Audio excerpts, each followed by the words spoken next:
profetas, otra vez volvemos a la ley. Dos mandamientos en que se cumple la ley y los profetas. Amarás al Señor tu Dios con una parte del corazón, la cuarta parte, la mitad, la tercera, una partecita. Hermanos, tristemente, pero la gran mayoría de las personas, aun cuando dicen amar al Señor con todo el corazón, realmente dejan un espacio tan pequeño para decir aquí habita el Señor, que hacen todo, aman todo.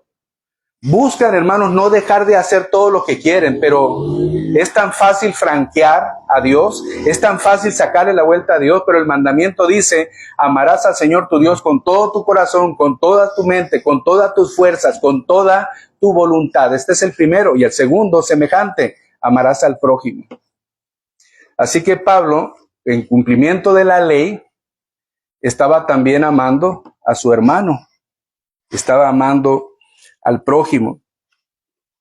Así que, hermanos, la ley moral de Dios, el Señor la vino a cumplir, el Señor Jesucristo la vino a cumplir y no a abrogarla. Por ejemplo, hermanos, la Biblia nos enseña que los cristianos no necesitamos guardar esa ley ceremonial del Antiguo Testamento. Esto es cierto. Y, hermanos, tanto que el mismo Señor Jesucristo en la cruz abolió o cumplió más bien en la cruz esa ley. Romanos capítulo 10, verso 4, dice la palabra del Señor, Romanos 10, 4, porque el fin de la ley es Cristo. La ley me lleva a Cristo, pues. El fin de la ley es Cristo para justicia a todo aquel que cree. El fin de la ley es Cristo. Gálatas capítulo 3, verso 23 al verso 25.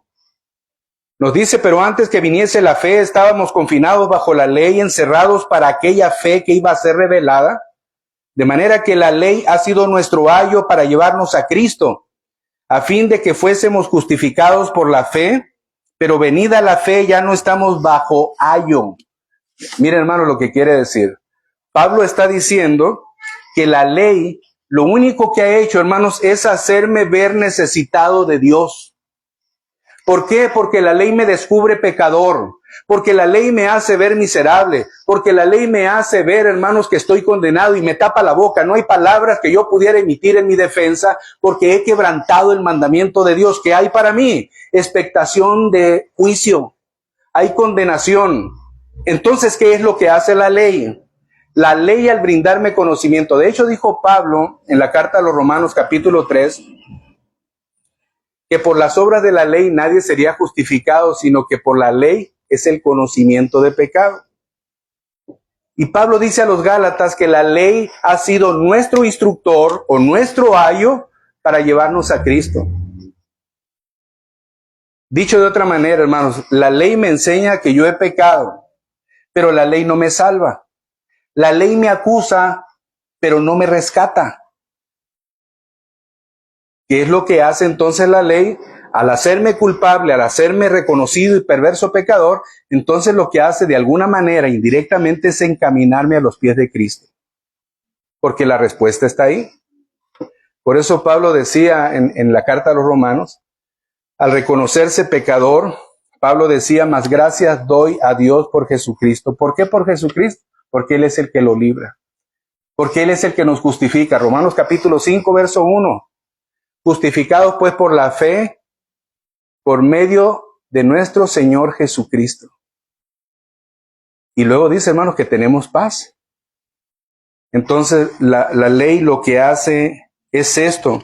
Así que, hermanos, el antinomianista cree que Dios no espera que cumplamos nosotros la ley moral de Dios. Eso es lo que cree el antinomianista. Y, hermanos, pues, vuelvo a decir, es totalmente una herejía. Es cierto, hermanos, es cierto que por guardar la ley nadie será salvo. Nadie va a ser salvo por guardar la ley.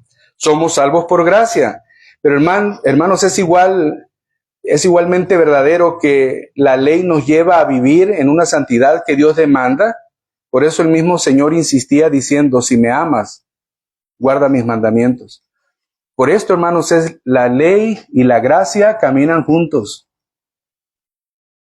No podemos decir que amamos a Dios y no guardamos la ley, o no buscamos honrar a Dios guardando la ley. La ley nos hace vivir en santidad. La ley dice no matarás, la ley dice no robarás, la ley dice no vas a desear las cosas de tu prójimo. Bueno, hermanos, la ley se parte en dos partes donde hay una relación entre el hombre y hay una relación entre Dios y el hombre, de manera que ahí se cumple la ley y los profetas, en amar a Dios y amar también a su prójimo. Por esto, no podemos decir, yo amo a Dios, yo vivo para la gloria de Dios, ahora yo soy rescatado por Dios, soy justificado por Dios, pero vivo deshonrando a Dios al no guardar sus mandamientos, pues Él dice, no tendrás dioses ajenos. Yo tengo dioses ajenos, pero he sido justificado por Dios. Hermanos, es una herejía. Esto es una totalmente contradicción. No puedo decir, hermanos, yo amo a Dios, pero no me cae bien fulano de tal. No amo a fulano de tal, pero yo he sido justificado por Dios. No es posible. Primera de Juan, capítulo 4, verso 8, dice que el que no ama a Dios o el que no ama a su prójimo no ha conocido a Dios, porque Dios es amor. El que no ama a su enemigo, hermanos, no ha conocido a Dios, porque Dios es amor. Entonces es un engaño pensar que yo puedo vivir creyendo que soy justificado solamente por gracia, pero que las obras de la ley no las contemplo. Santiago dijo, hermanos, muéstrame tu fe por tus obras. Y en un sentido está diciendo Santiago, si yo digo que creo, pero no tengo obras que respalden mi fe, entonces mi fe no es cierta. Pero nunca las obras me hacen salvo. No, hermano, las obras son consecuencias de que soy salvo. No esperen que por guardar la ley sean salvos. Pero aquel que es salvo, aquel que ha sido justificado, aquel que ha sido sacado de las tinieblas a la luz verdadera, va a buscar guardar las cosas que Dios ama. Hermanos, esta es una clara idea de aquel que es justificado. Ha muerto al pecado, dice la lectura que acabamos de hacer en Romanos capítulo 6. Una clara contemplación de que alguien es justificado es que ha muerto al pecado. Y decir, hermanos, que muere al pecado, entonces quiere decir que ama lo que Dios ama y odia lo que Dios odia. Y esta es una buena pregunta para reflexionar, porque tendríamos que decir, todo lo que tú haces, si te preguntaras a ti mismo cuando lo haces, ¿Dios está contento con lo que haces? ¿O antes de hacerlo le preguntaste a Dios, Señor, ¿está bien que lo haga? Porque, hermanos, de veras que si tú eres cristiano, Cristo está contigo. El Espíritu Santo mora en ti. Y todo lo que tú hagas, Él está contigo y va contigo. Ahora imagínate, hermano, que tú vas a hacer algo que es indebido y cuando estás haciendo algo indebido, te pusieras a pensar que el Señor está contigo cuando estás haciendo esto. ¿No debería de producirnos vergüenza? Por eso el pensamiento es, hermanos,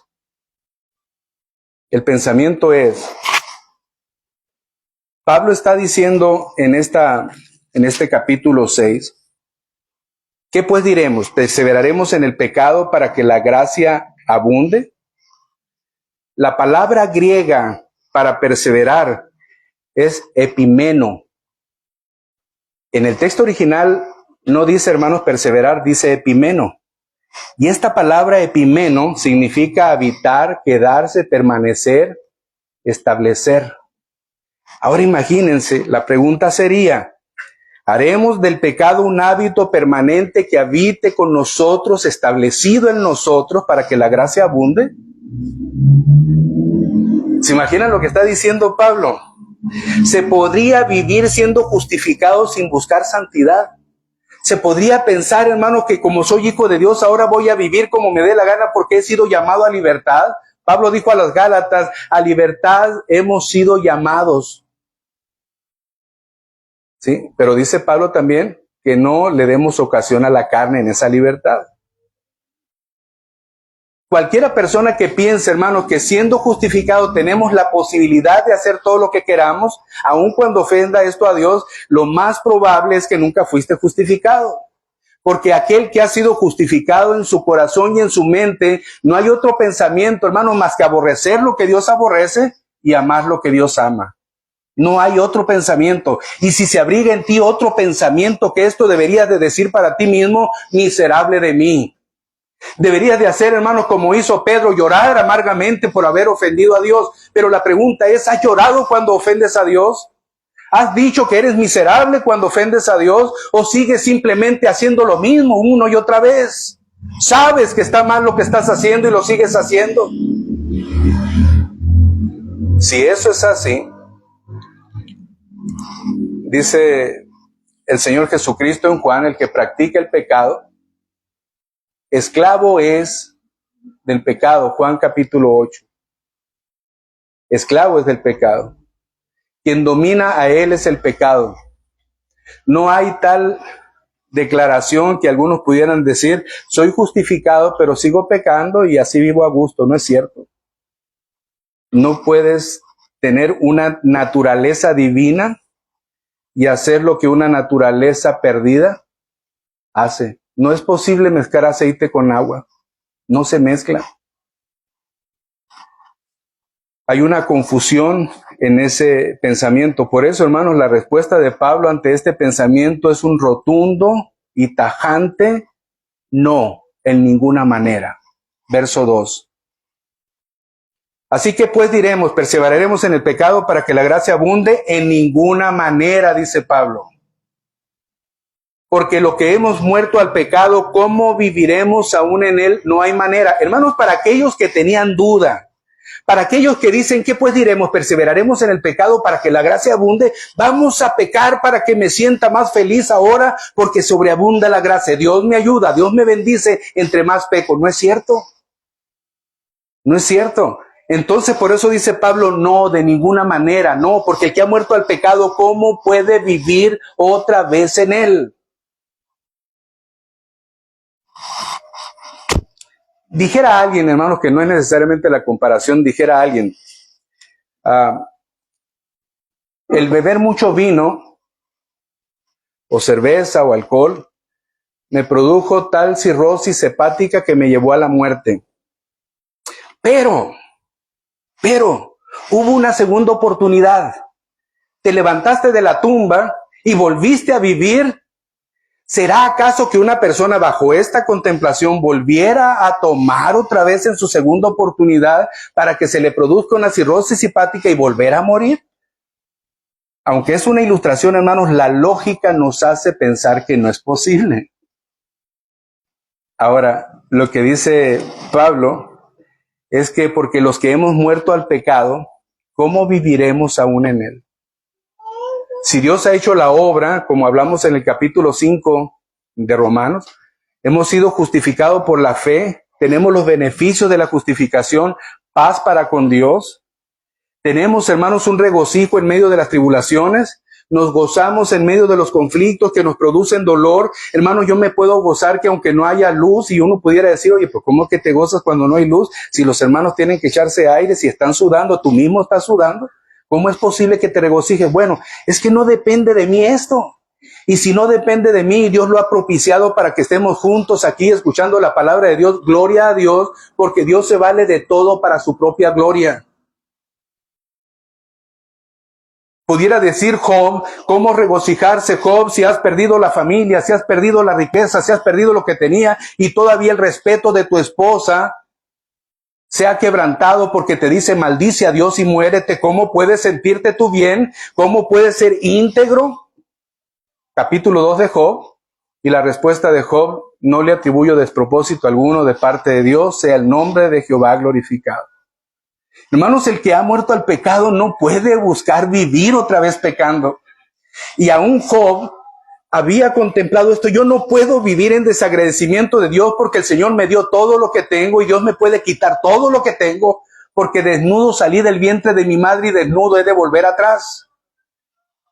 Jehová dio y Jehová quitó. Pero ¿cuántos somos tan posesivos con lo que Dios nos ha dado que no queremos soltar lo que Dios nos ha dado, aun cuando Dios nos ha sido para nosotros, o Dios ha permitido que nosotros seamos solamente administradores? Nos queremos volver dueños. Así que dice Pablo, no, de ninguna manera, porque los que han muerto al pecado, ¿cómo vivirán aún en él? Debería de ser suficiente que Pablo diga no para que ya las dudas se quiten. ¿Perseveraremos en el pecado? No. Bueno, ya está bien. Ya no pregunto más, ya me quedó claro. Dijo Pablo que no.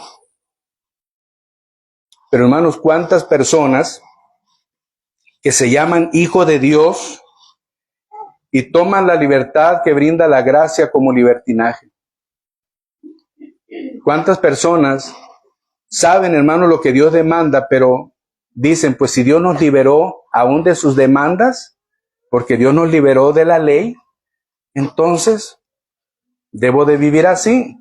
Alguien dijera, hermano, si Dios es soberano en la salvación de los hombres, entonces ¿para qué predicar el evangelio? Pero hermanos, Dios nos dio un mandamiento de predicar el evangelio. Y no nos dijo, mira, solamente predícale a aquellos que yo escogí para salvación. No nos dice eso. Es más, nosotros no sabemos quién fue escogido para salvación desde el principio del mundo o desde antes de la fundación del mundo. De tal manera que lo que sí dice la salvación, que nadie será salvo si no escucha el evangelio. Eso sí nos dice la palabra de Dios. De manera que lo que tenemos que hacer es cumplir la demanda de Dios al predicar el evangelio, porque es por medio del evangelio que va a ser producida la fe, y es por esa fe que la persona será salva. Entonces, alguien pudiera decir, bueno, si Dios va a salvar a los que Él quiere salvar, ¿para qué predicar? No. Eso es antinomianismo, estar en contra de lo establecido por Dios. Dios nos manda a predicar lo que debemos de hacer, hermanos. En esa gracia que Dios nos da, recuerden, la frontera de la libertad que Dios nos ha dado es el pecado. Tenemos libertades, hermanos, de la condenación. Ya no somos condenados. Romanos capítulo 8 dice, los que están en Cristo ya no tienen condenación. Pablo a los Corintios dice que los que están en Cristo son nueva criatura. Hermanos, esa novedad que ahora vivimos, esa libertad que ahora tenemos, no es para que pequemos. Es para que nos deleitemos en ese marco que Dios nos da de su gracia. Es para que disfrutemos la posibilidad y la libertad de predicar el evangelio, la posibilidad y la libertad de amar aún al que nos odia, la posibilidad y la libertad, hermanos, de vivir congruentes a lo que Dios demanda. Estamos libres para hacerlo, pero no para pecar.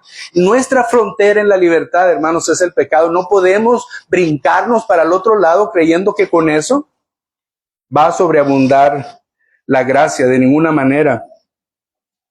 Algo que nos ha sido dado, hermanos, es que un creyente verdadero, no solo ha sido justificado por el Señor le ha dado una nueva vida, de tal manera que no puede volver a la vida vieja donde estaba muerto en sus delitos y pecados. Dice Efesios capítulo 2, verso 1 y verso 5, que Él nos dio vida a nosotros cuando nosotros estábamos muertos. No fue ni mi decisión, no fue ni mi voluntad, porque hay quienes dicen, hermanos, o hay quienes piensan, que en un sentido somos cosalvadores. Y al decir cosalvador es como decir, yo determino si soy salvo. Hermanos, si la salvación en un sentido dependiera en alguna mínima parte, aunque sea mínima parte, dependiera de mí, nunca sería salvo. ¿Por qué?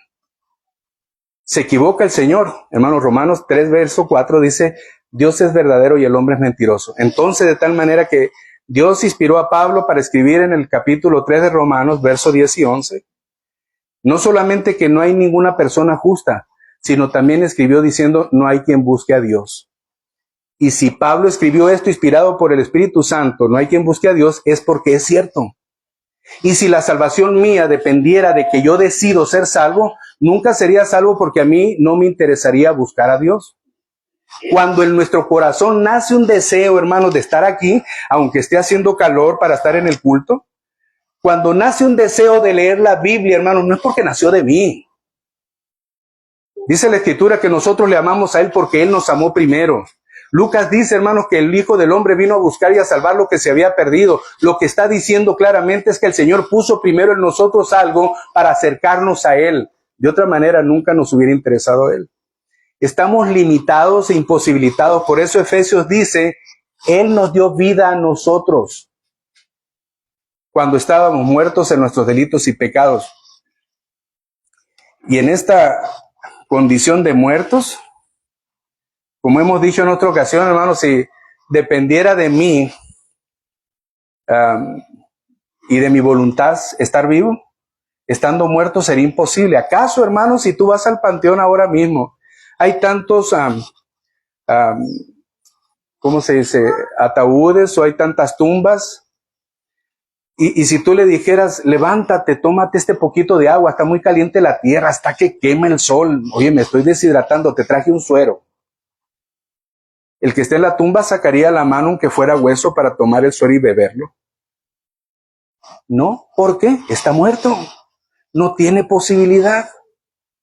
Bueno, si la cosa fuera mejor todavía, y si hubiera la posibilidad de decirle a uno que estuviera en esa condición, mira, aquí hay un elixir de la vida, tómatelo, solamente sal tantito, tómatelo. Y todo aquel hueso seco va a ser revestido de tendones y músculos como en el valle de los huesos secos, y tú vas a tener vida. ¿Pudiera acaso hacerlo? No pudiera. ¿Por qué? Porque está muerto. Hermanos, el justificado, el que ha sido justificado, el que ha sido perdonado, aquel por quien Cristo pagó en la cruz su salvación, no solamente es eso lo que se ha logrado, no, hermanos, sino que hay una vida nueva en él. Y al haber una vida nueva en él, no puede añorar la vida vieja de la cual fue rescatado. No puede añorar volver a morir y estar muerto en esa condición de delitos y pecados. De manera que Gálatas capítulo 2, verso 20, para aquel que ha sido justificado, aquel que ha sido perdonado, debe, hermanos, de tener en claro esta declaración de Pablo. Ya no vivo yo, mas Cristo vive en mí. Ese, hermano, debería de ser el pensamiento del cristiano, del que ha sido justificado. Pero si todavía aquel que ha sido justificado, hermanos, quiere buscar alguna justificación, valga la redundancia, alguna justificación para decir, no quiero ir al templo ahora, no quiero hacer las lecturas bíblicas, no quiero orar ahora, mira, aquel me hizo tal maldad, se lo voy a devolver duplicado.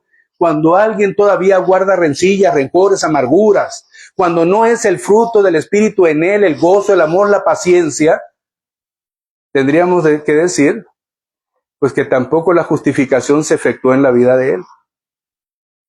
Si no hay frutos que se deriven, hermanos, de la justificación, de la gracia de Dios en el hombre, entonces tampoco la justificación se realizó, y la persona que cree que con Cristo está juntamente crucificado y que ya no vive él, sino que Cristo vive en él, está equivocado. Se ha aprendido de memoria y muchos textos.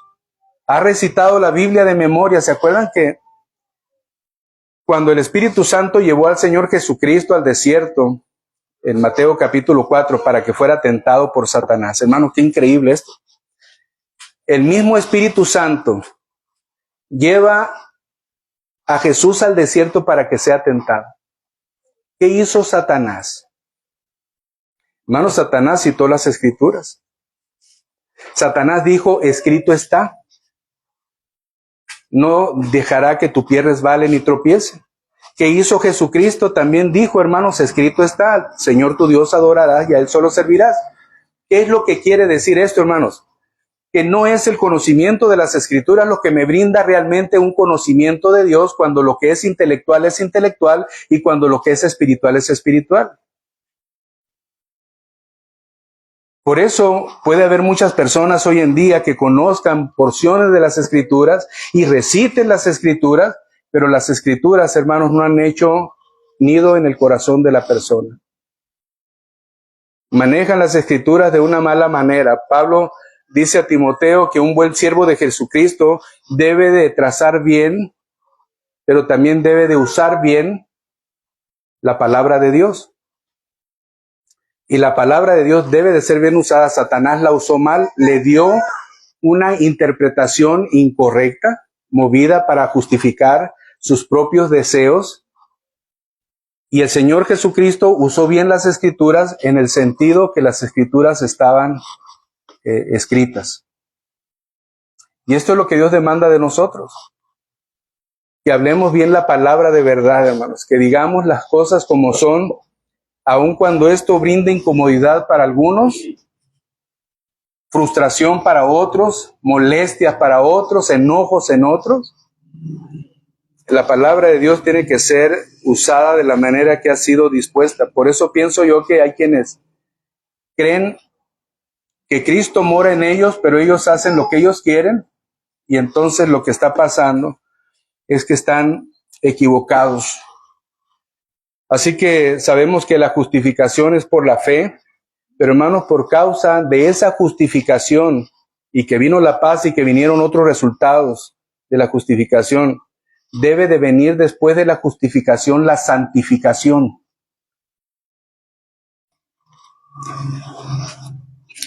El jueves pasado estábamos hablando de los elementos del tabernáculo.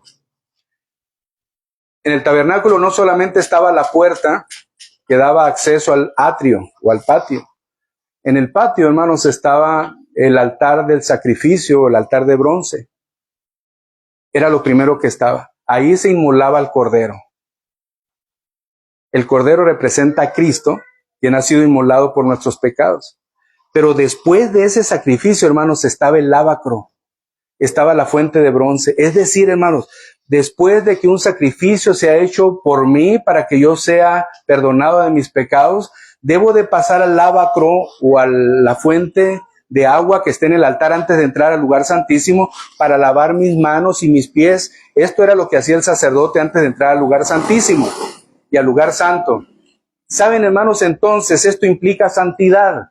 Después de la justificación, después del sacrificio por mí, yo debo de buscar vivir en santidad. Esto es lo que está simbolizando el tabernáculo. De manera, hermanos, que si la santidad en la persona no inicia después de la justificación, lo que podemos decir es que tampoco la justificación se llevó a cabo en la persona. Si yo como perdonado no busco, hermanos, vivir en relación con Dios, busco vivir como muerto en mis delitos y pecados, quiere decir, hermanos, que la justificación nunca se realizó en mí. Así de fácil, así de duro, así de grotesco. Por eso dice Pablo, en ninguna manera, porque los que hemos muerto al pecado, ¿cómo viviremos aún en él? Y luego dice Pablo, hermanos, del verso 3 al verso 10, da más argumentos para que entiendan esto. Particularmente el verso 3 dice, ¿o no sabéis que todos los que hemos sido bautizados en Cristo Jesús hemos sido bautizados en su muerte? ¿Que no saben esto?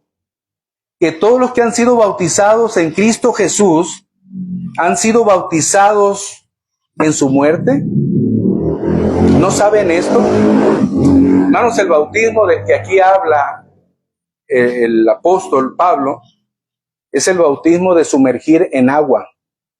Y este bautismo tiene el simbolismo de la sepultura, pero también tiene el simbolismo de la resurrección.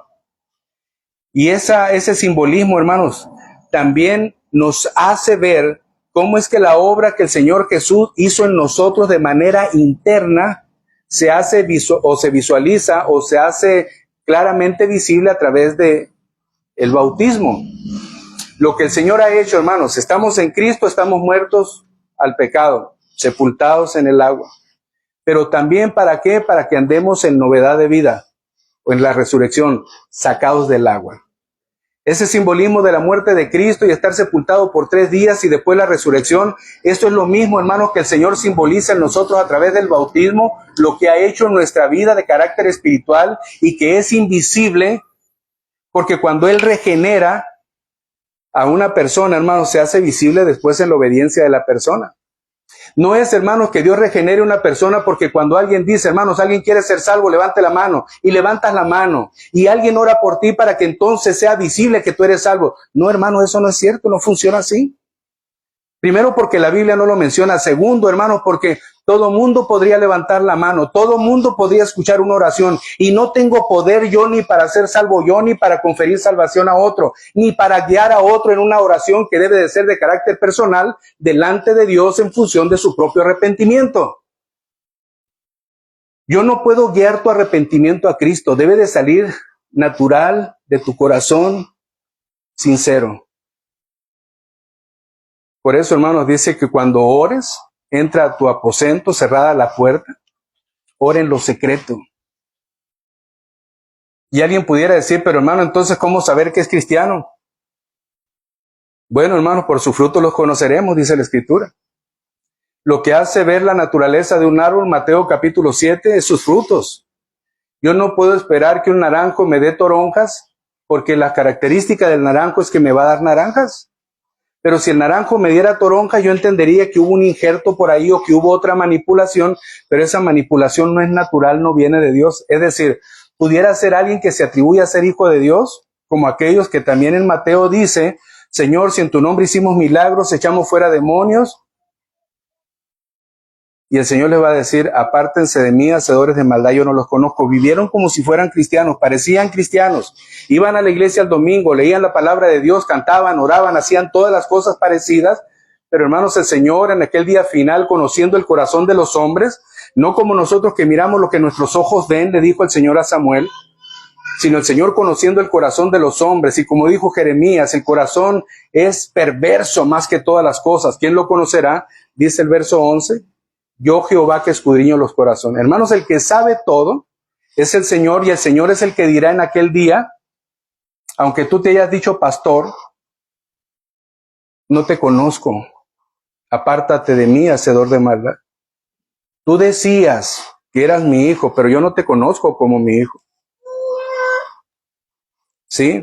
Porque aquellos que han muerto, ¿cómo van a vivir otra vez aún en el pecado? ¿Qué no sabes? Dice Pablo. Que todos los que han sido bautizados en Cristo, hemos sido bautizados en su muerte. Hermanos, Pablo no está defendiendo la salvación por el bautismo. Pablo no está diciendo que el bautismo salva, como muchas personas pudieran decir, no, hermanos, el bautismo no salva. El bautismo es consecuencia de que soy salvo. Porque soy salvo, debo de ser bautizado en completa obediencia a lo que Dios demanda de mí. El etíope, cuando escuchó la prédica de Felipe enviado por el Espíritu Santo, cuando el etíope escucha la predicación, ¿cuánto tiempo pasaría para que el etíope le llegara a decir a Felipe, Felipe, aquí hay agua, ¿qué impide que yo sea bautizado? Felipe le dice, si crees, bien puedes. ¿Cuánto tiempo pasó? Y cuando Pablo y Silas predicaban al carcelero de Filipo y a la familia en aquella misma noche que fueron sacados de la cárcel y curadas las heridas, y les predicó el evangelio a toda la familia, y dice que toda la familia creyó, primero creyó, el etíope primero creyó y después fue bautizado. La familia del carcelero de Filipos primero creyó y en aquella noche fueron bautizados él y toda su familia. Quiere decir, hermanos, el bautismo no salva, el bautismo es consecuencia de que soy salvo. Si una persona no es salva antes del bautismo, tampoco es salva después del bautismo. Esto nos debe de quedar claro, hermanos. Una persona que no es salva antes del bautismo, tampoco va a ser salva después del bautismo.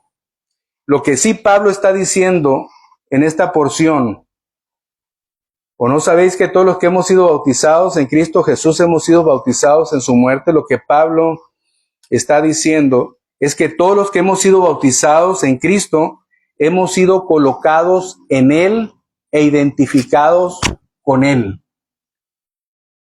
Somos uno en Él. ¿Se acuerdan la lectura que hizo nuestro hermano Hugo ahorita en Juan 17? Te ruego, Señor, que ellos sean uno, como tú y yo, Padre, somos uno. ¿Cómo es el Hijo y el Padre uno? En esa estrechez, ¿cómo es que son uno? Y la demanda, hermanos, en la oración del Señor Jesucristo intercediendo por sus discípulos, es que ellos sean uno como tú y yo, Padre, somos uno. Hermanos, y si ellos son uno como cuerpo de Cristo, entonces siendo uno con Cristo, también seremos uno con Dios. Con Cristo somos uno. Por medio del bautismo, muertos con Él, sepultados con Él, resucitados con Él. Lo que quiere decir es lo que dijo Pablo, ya no vivo yo, estoy junto a Cristo, sepultado con Él, resucitado con Él, muerto con Él. Soy uno con Él. De manera, hermanos, que ya no soy yo. Mis anhelos, mis deseos, ya no son los que importan. Porque, hermanos, ya no soy Mario. Ahora Cristo está en Mario. Este Mario es una nueva criatura. Y al verlo de esa manera, entonces podemos decir, como dice Ezequiel 37, Ezequiel 37 creo es, donde dice, hermanos, que el Señor quitará nuestro corazón de piedra y colocará un corazón de carne. ¿Y qué otra cosa haría el Señor, hermanos, en la regeneración? No solamente quitar el corazón de Mario y poner un corazón de carne, uno que sienta, sino que también, hermanos, quitar el espíritu de Mario y poner su espíritu en mí para que yo pueda guardar sus preceptos que él me declara. Entonces, si lo vemos de esta manera, ya no soy yo, hermanos. Si estoy bautizado, por eso dice Pablo, ¿o que no saben que el que ha sido bautizado con Cristo ha sido bautizado en su muerte? Por eso, hermanos, estamos muertos al pecado, pero vivos para Cristo. Ya no depende lo que yo quiero, ahora depende en mí lo que Cristo quiera. Esa es mi meta, ese es mi anhelo, ese es mi deseo. Esa ahora se vuelve mi prioridad. Esto es lo que es en realidad, hermanos. Soy identificado con Él en su muerte. Verso 4. ¿Para qué hace esto el Señor, hermanos? ¿Para qué hace que yo sea, como dice, bautizado en su muerte? ¿Para qué dice el Señor que yo esté muerto al pecado? ¿Para qué? ¿Cuál es el propósito? Verso 4. Porque somos sepultados juntamente con Él para muerte por el bautismo, a fin de que como Cristo resucitó de los muertos por la gloria del Padre, así también nosotros andemos en vida nueva. Para Pablo, hermanos, y para usted y para mí, la realidad debería de ser esta, que mi muerte, dice Pablo, ha sido la muerte de Cristo, o la muerte de Cristo ha sido mi muerte, y la resurrección de Cristo ha sido mi resurrección a una nueva vida. Mi sepultura con Cristo, hermanos, ha dado paso a que en esa resurrección yo ande en vida nueva con Él. ¿Cuál es el fin? ¿Cuál es el propósito de esa sepultura y de ser colocado con Cristo, hermanos? Morir al pecado y resucitar para andar en una nueva vida, lo cual implica la santidad. Esta es la manera en que Pablo pudiera decir, hermanos, en este sentido, en el verso 4, la muerte de Cristo es en realidad mi propia muerte, la sepultura de Cristo es mi propia unión con Él, pero mi resurrección con Cristo implica mi santidad. El que yo ande en una nueva vida, hermanos, no implica que yo ande haciendo lo que hacía antes, que me llevó a la causa de morir en mis delitos y pecados. El andar en una nueva vida implica andar en santidad. La base, mis amados hermanos, de todo esto es la resurrección, pero no una resurrección mitológica, no una resurrección fantasiosa, sino una resurrección histórica. Pablo en la carta a los Corintios, en el capítulo 15, enfatizaba mucho acerca de la glorificación del cuerpo, pero también enfatizaba mucho de la resurrección. Y llegó Pablo, hermanos, al punto de decir, si Cristo no resucitó, tu fe es vana. Hermanos, que estemos aquí es perder el tiempo. Deberíamos de estar en la refrigeración en nuestros hogares, quizá mirando el televisor o tomando algún alimento. De nada sirve que estemos aquí, nuestra predicación es en vano. Todos aquellos que murieron esperando en el Señor murieron dioquis, si Cristo no resucitó. Hermanos, todo este fundamento de lo que Pablo viene hablando de la muerte y del pecado, tienen su base en la resurrección del Señor Jesucristo. Porque la resurrección de Jesucristo es mi resurrección. La resurrección de Jesucristo es mi resurrección a una nueva vida, la cual debe de implicar santidad. Nuestra vida tiene su base en la resurrección del Señor Jesucristo. Hermanos, aquí tendríamos que hacernos una pregunta. Y esa pregunta sería, ¿qué pues diremos? ¿Perseveraremos en el pecado para que la gracia abunde? Hermanos, ¿seguiremos practicando el pecado pensando que como yo soy cristiano y el Señor me libró de la condenación, entonces yo puedo hacer lo que quiera? Finalmente, creo que la salvación no se pierde. Error. Sí, hermanos, la salvación no se pierde, es cierto. Pero la salvación del que la tiene no la pierde. Pero aquel que practica el pecado y que es esclavo del pecado, quiere decir que nunca tuvo la salvación. No la perdió, porque nunca la tuvo.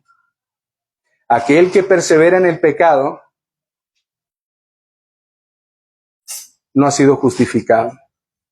Aquel que aunque cree que es cristiano, aquel que ha sido engañado, hermanos, por, no sé, por predicadores que quieren tener una iglesia muy concurrida a base de no decir la verdad tal cual es, o quizá también porque algún predicador esté confundido o engañado en la palabra y no entiende la palabra. Hermanos, dijo el Señor Jesucristo a los fariseos, guías de ciegos, ni entran ustedes ni dejan entrar a los demás. Hace un tiempo, quiero concluir con esto, hermanos, el próximo domingo seguiremos de aquí al verso 14. Hace un tiempo tuve problemas de salud y el médico internista me dijo directamente, sin titubear, me dijo, Mario, tienes cáncer. Y de repente yo dije, bueno, nunca pensé yo escuchar que dijeran que Mario tiene cáncer y me sonó así medio pesado, pero dije, pues está bien, vale más que le digan la verdad y saber qué puede hacer uno. O al menos como se le dijo a Ezequías, arregla tu casa porque morirás y no vivirás más. Entonces, para saber lo que era correcto, hacer el testamento y algunas cosas, está bien, dije, está pesado lo que me dicen, pero está bien. Ahora, hermanos, imagínense que Mario, o sea, yo, no creyéndole al médico que me dijo esto en primera instancia, hubiera ido a buscar otro médico en cualquier esquina de la ciudad que hay tantas farmacias y médicos, consultorios, y que hubiera ido a un consultorio y el médico, por querer quedar bien con Mario, por no ser tan duro al decir la verdad y por querer tener más frecuentemente a un cliente al que pueda estar aportando una cantidad de dinero en cada consulta, le diga, Mario, bueno, tienes un problema de salud, pero todo está bien. Tómate este medicamento y vas a estar bien. Oiga, doctor, pero me dijeron que tengo cáncer. No, qué mentira tan grande es esa, Mario. Y entonces Mario saldría contento. Y Mario querría ir solamente con aquel médico que le dijo todo está bien. Pero Mario se muere. Hermanos, ¿de quién deberíamos de tener más confianza? ¿Del que disfraza la verdad para tener contento al hombre? ¿O del que dice la verdad para que el hombre se preocupe por su alma? Hermanos, yo sé que es fuerte, pero el que cree en el Señor Jesucristo es salvo. Y el que no cree, no está todo bien, no te preocupes. No, el que no cree de cierto ya es condenado, dice la Escritura. Es fuerte, sí es cierto. Pero aquel que se dice ser cristiano justificado y vive en una práctica pecaminosa habitualmente, está confundido. Cree que es lo que no es. Y cuando venga el juicio final, el Señor dictaminará diciendo, para algunos y no para todos, buen siervo fiel, lo poco has sido fiel, en lo mucho te pondré, entra en el gozo de tu Señor, pero también a otros les dirá, siervo malo y negligente. Y este siervo malo y negligente será echado fuera. Es duro esto. Dijo Pablo a los Corintios, hermanos, examínate. Si estás en la fe, si es que acaso te conoces, examínate. Hermanos, si practicas el pecado y no sientes un dolor por ese pecado, examínate más concienzudamente. Quizás, y esto lo digo no solamente para la iglesia Torre Fuerte, Para ti que me escuchas, donde quiera que me escuches, aun cuando tú seas congregante, aun cuando tú seas pastor, con todo respeto, examínate. Si tú practicas el pecado abiertamente o deliberadamente, y aún así te llamas pastor, o aún así te llamas cristiano, o te llamas hijo de Dios, estás confundido. En aquel día, el Señor te dirá: apártate de mí, hacedor de maldad, no te conozco. Piensen en esto, hermanos. Esto es serio. Esto es serio. ¿Qué pues diremos? ¿Perseveraremos en el pecado? No, hermanos, ¿cómo es posible? Si hemos sido muertos al pecado, ¿cómo volver a vivir otra vez en él? No es posible. Nos ponemos en pie, hermanos, por favor.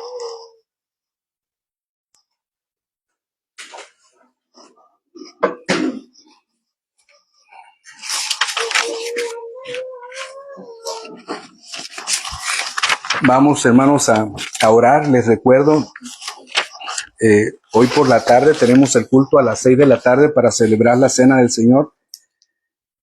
Yo me comunicaré con ustedes si no es posible reparar el daño eléctrico.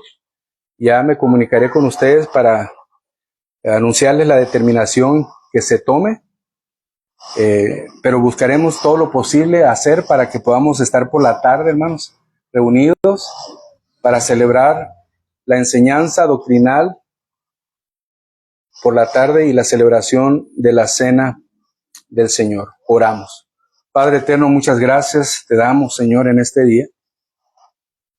Gracias, mi Padre, por las bendiciones que nos has permitido, en particular como familia en la sangre, la familia Chaparro Hernández, la familia García, la familia Quintero, porque has dado un nuevo miembro a nuestra familia por el lado de mi hija Saraí. Gracias, Señor, por tu misericordia. Pero, Señor, gracias porque nos has dado como iglesia a alguien más a quien amar. A un pequeñito bebé del cual todavía no conocemos su nombre, pero, Señor, que también era orado delante de ti por la iglesia, era amado antes de conocerle, y ahora, Señor, tú nos permites que en breve la iglesia conozca a este niño y disfrute de sus llantos, de sus risas y de todo lo que implica ser bebé. Gracias, mi Padre, por esa misericordia. Gracias, mi Padre, porque tú nos has llamado hijos también, y porque tu regazo nos has abrazado de tal manera, Señor, que aun cuando tus brazos sangrientos, a través de las heridas infringidas por el pecado en la figura de tu Hijo Jesucristo,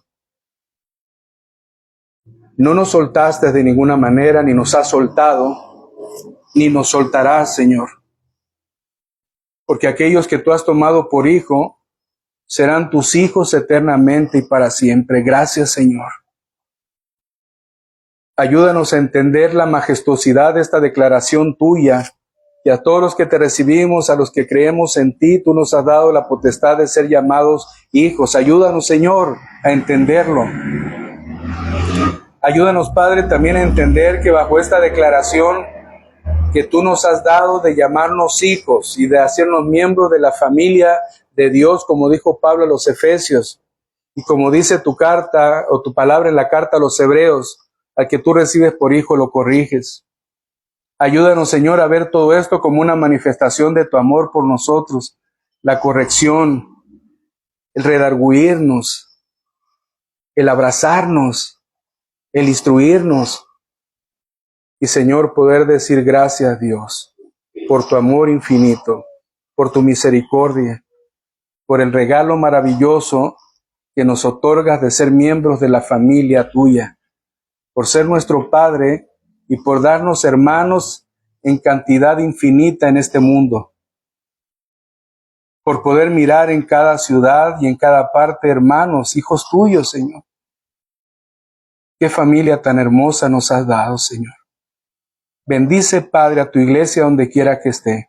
En el nombre de Cristo Jesús. Amén. Amén. Gloria a Dios, hermanos. Que la gracia del Señor sea con todos vosotros. Amén. Dios les bendiga.